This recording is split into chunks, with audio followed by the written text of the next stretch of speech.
Hi friends, what's up and welcome back to my channel. So today I have an exciting video for you. I just finished doing all of my programming, fitness, nutrition, healthy habits, goals for the month of March, and I thought it would be cool to share it with you guys. So this video will be a breakdown of how I do my fitness and nutrition programming as a certified personal trainer and a certified nutritionist. I'm gonna talk about my macros, my goals, all of that stuff. And I do wanna just make a little caveat before we start. This is a very, and I'm not saying this to toot my own horn, I'm saying it because this is not how I coach people. I am a coach and this is not how I would coach someone. This is a very advanced program. If I gave this to an absolute beginner, if I was an absolute beginner or even an intermediate and someone gave this to me, I would be so overwhelmed, and that's why I'm a little hesitant to share it. But I think it'll be good to just, you guys asked for it honestly, so I do want to be transparent and share it.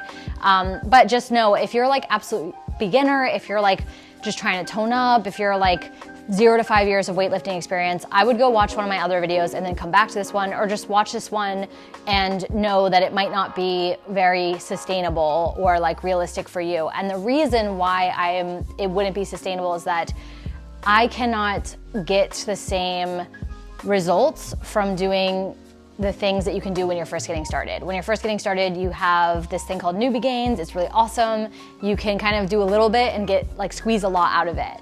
And I've been an athlete, I was a professional athlete for 18 years. And then after those 18 years, for the next 10-ish years, I'd say like not full 10, but I was lifting weights and training really hard and all of that stuff. So this is like, my lifestyle has been built layer by layer. My metabolism has been, my education has been.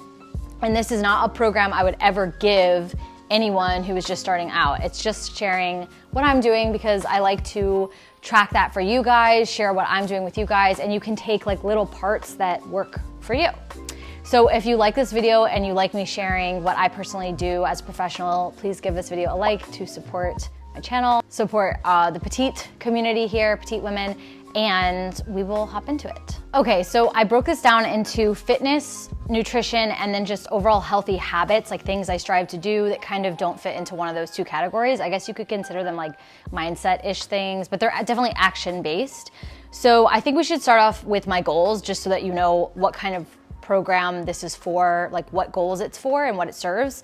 So essentially, I am in a maintenance phase. I don't really have a desire to change my body anymore, at least not right now.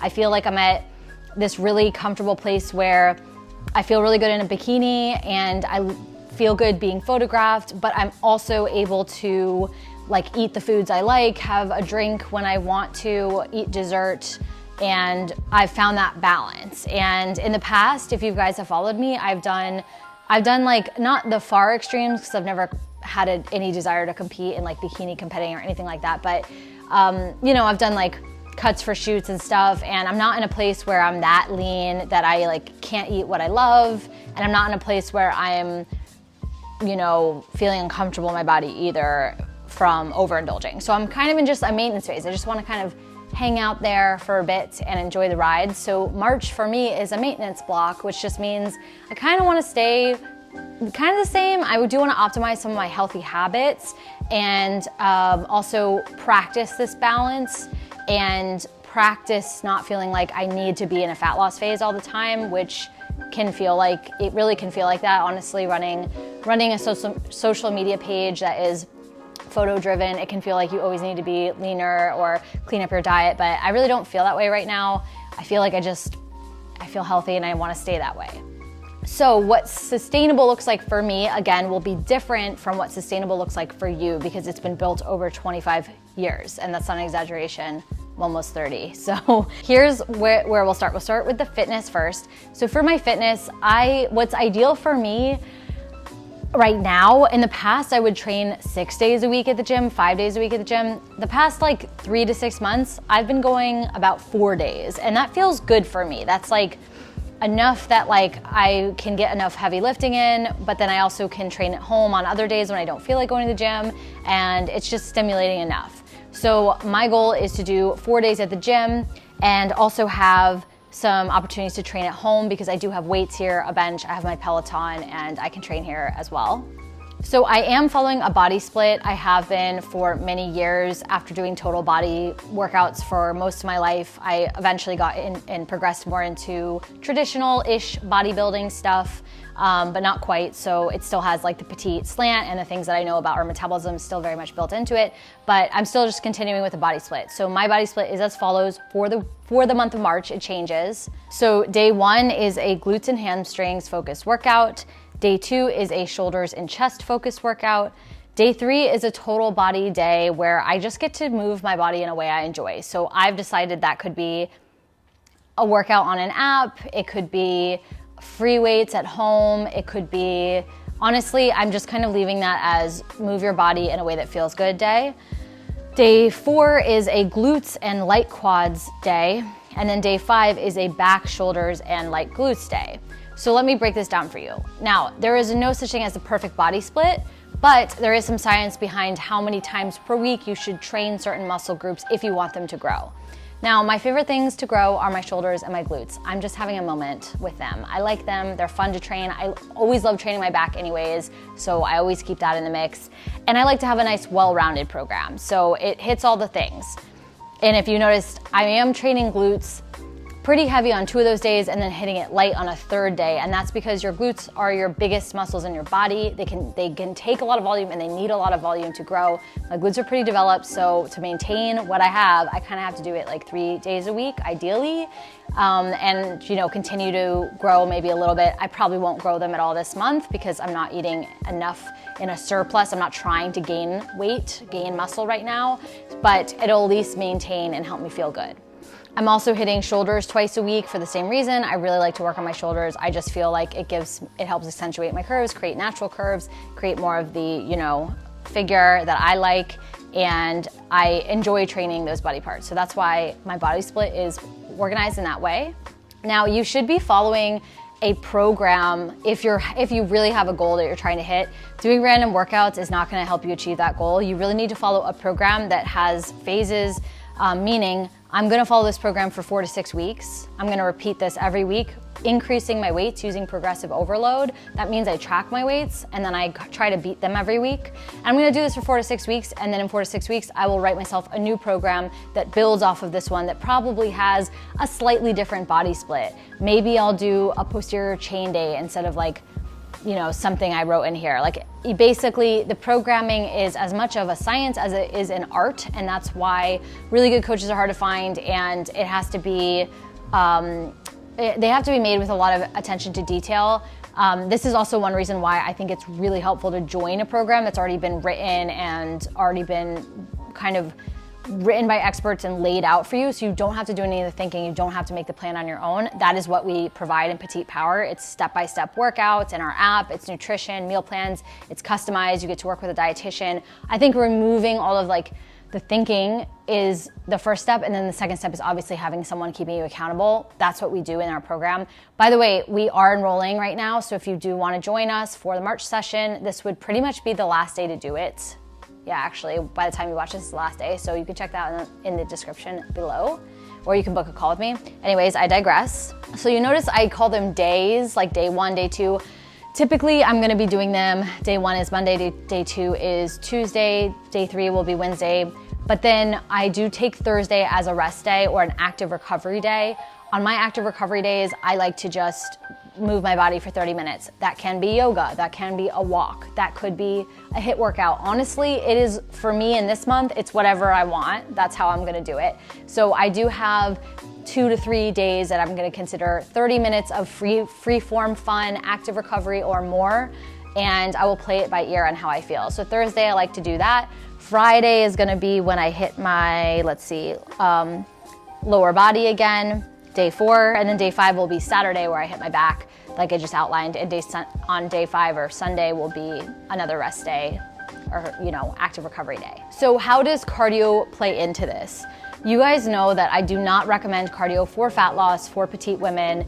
There's a lot of reasons why, but the quick and dirty reason is that cardio is not meant to be the main hero when it comes to fat loss. It doesn't really work like that. Strength training and nutrition that combination is going to be like 100% of your efforts to lose weight or lose fat. The cardio is like a sidekick. It's good for cardiovascular health. It's good for just getting a little bit more of an edge, but it is not by any means are you going to be able to lose the fat you want to from just doing cardio and not focusing on your nutrition or building muscle and building lean body mass, because you need that to increase metabolism.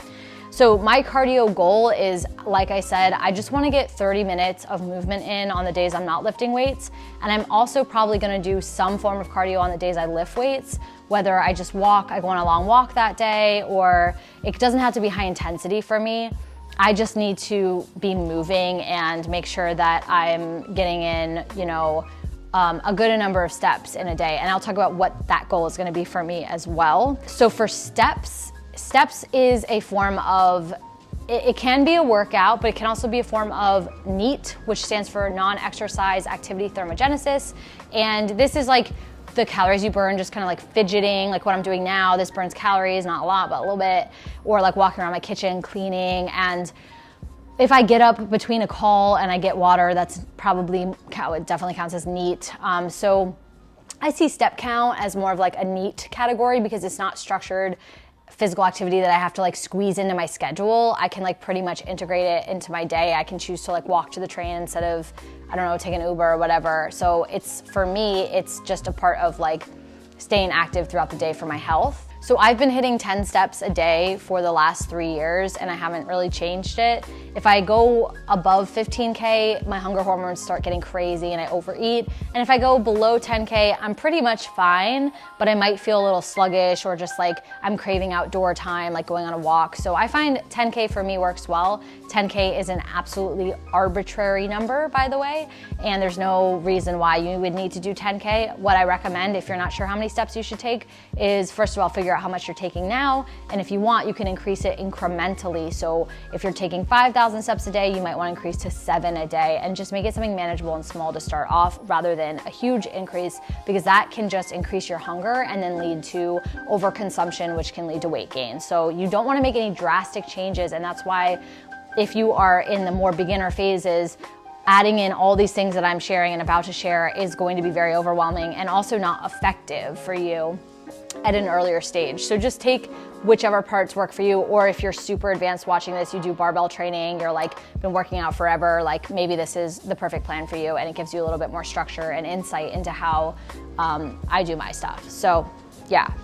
Okay, as far as my macros go, I have not been really tracking for the last month. When I was in Mexico, I ate intuitively. It was an amazing time for me. I maintained my weight. I actually think I lost a pound in Mexico, maybe because I wasn't lifting heavy, so I wasn't storing as much water in my muscles.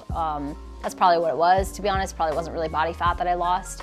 When you lift weights, you do store more water sometimes, depending on how heavy your workouts are and whatnot. So I got back, I had lost a pound. That's a normal fluctuation. My body will fluctuate anywhere like in a 5-pound range in a week, depending. So that's just not significant to me, and that's probably true for you too, especially as a woman. For my nutrition, I'm making an estimate that I'm still probably, I don't know, somewhere around 1,500 calories on average. In Mexico, I might have eaten 2,000 one day, and then another day like a lot less, like 1,300, because your body, if you eat a lot one day, the next day it changes your hunger hormones to adjust so that you're not as hungry the next day. I was probably a little bit more consistent than that. However, that's just saying I don't really know where I was in Mexico. I was eating, I was hitting my protein, I was being mindful of my portions, but I was not tracking. So going into this month, I am starting around 1,500. My protein intake, I'm actually playing right now with keeping it like 10 grams lower than I usually do. So I'm usually 125 grams of protein, 130. I'm gonna bring it down to like 115. I weigh 115, so that feels good for me. About a gram of protein per pound of body weight is what I recommend for petite women, 0.8 to 1 gram per pound of body weight. For my carbs, I am gonna do some carb cycling. I've done it for years. I just enjoy it. It is an advanced technique, but essentially carb cycling is when you eat more carbs on your heavy training days. For me, that would be a day that I train legs or I do weights and cardio, like that's a lot of activity. And then I'm doing a lower carb day. It's only about 30 grams lower. So it's not a lot of calories lower. It's just a little bit less sugar intake on those days where I don't really need it. I'm not using it for anything, so I don't need to consume it. I probably won't even be hungry to consume it. Now, carb cycling is very much a case of majoring in the minors. If you are someone who's just getting started, you don't need to have a different macros for different days. When you're just getting started, you can literally just have the same macros every day. It's totally fine, because what matters most is the average, weekly average calorie balance. When it gets down to things, your calorie balance at the end of the week is more important than like the day to day. So if you can just average where you need to get by the end of every 7-day cycle, you're good. If you're looking at like minutia day to day, that's when it starts to get like perfectionist and can trigger some things and just feel too much. So you want to aim for more of like weekly, are you hitting your goals, yes or no? So just to give you an idea, my macros are somewhere around, and I don't want to give exact numbers because it's not going to be right for you. Every petite woman is different. You need to have numbers that are tailored to you, but they're around like 115 grams of protein, anywhere from 150 grams of carbs, and anywhere from like 45 to 55 or 60 grams of fat. I do like to be a little bit lower on the fat and higher on carbs. My body I think it metabolizes both really well because I'm really metabolically flexible.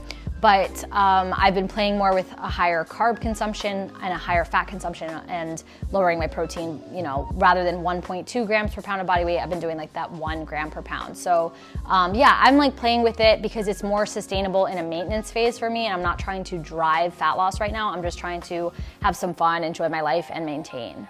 Okay, so getting into some habits that I want to build and things that excite me, because you want to have fun, right? First of all, I started training abs in January for fun. I just felt like my core was really weak, and when I say really weak, obviously still really strong. Like I barbell train, I lift really heavy, but I wasn't doing like targeted, isolated ab workouts or planks anymore, and I really missed it. So in January, I just started doing 10-minute ab workouts like 4 times a week-ish. And this is not gonna have any visible change whatsoever. It's more of like how I feel. You can't just do ab workouts and then get abs. That is nutrition. So for me, yeah, I really just do it because it's fun. So for my goal for March, I wanna continue to do 4 times a week, 10-minute abs. And that's like just tacked on to the end of whatever I've been training that day. And I just like how it feels, but it's not gonna change the way my abs look. I'd have to lose fat and to make them look any more defined, essentially. Okay, now moving on to 2 other habits I really need to work on. My water intake has been pretty bad because I just haven't been using my water bottle. I use this one, this bad boy. It's just a Hydro Flask. It's exactly a liter. Why not? Take a sip. And I need to just go through 3 of those in a day to hit my hydration goal. It's really important to stay hydrated because sometimes you don't know if you're hungry or thirsty, and if you're thirsty, your brain can tell you to eat food when you don't need it. So I really need to be drinking more water. I just haven't been on top of it. So that's a goal I have for this month, 3 liters a day. And then the next habit that I really want to hone in on. So I live in a loft studio apartment alone, well, with Sesame, my cat, wherever he is. And I have a TV. I love my TV. I'm not a huge TV watcher, but I just like having it because when you live alone, it's nice to have some things in the background, whatever. But I found in Mexico, I didn't really watch TV for the entire time I was there, which was almost a month, and I felt really good. Like I felt really good. I didn't miss it at all. I didn't care that I was missing episodes of whatever.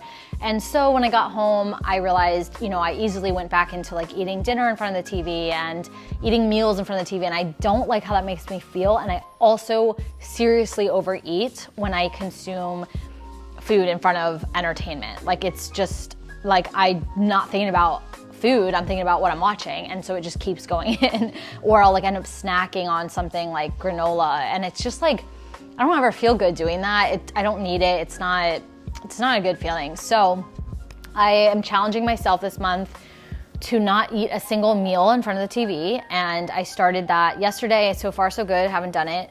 And so I just want to like make myself a nice little place at my dining room table, have my meal with myself fully present, And then if I wanna watch TV after, that's fine. Like, that's totally fine. But I just wanna have that as a goal for myself. And I would consider these goals, like the water and the abs and the not eating dinner in front of the TV, like just healthy habits goals that I'm working on. And normally you would never introduce this many goals in 1 month. Like I said, most of this is already normal for me.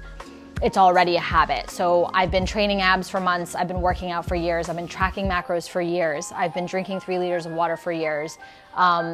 The TV thing's never really been an issue except for like maybe this past winter. So this is stuff that, you know, you wanna make sure you have a really good foundation of one thing at a time before you start habit stacking and getting in a point where like you have too many new goals and it's too strict and too much of a change. It's better to just add these on slowly. So this pretty much sums up what I'll be doing this month. I am really excited to just do my own thing and feel good.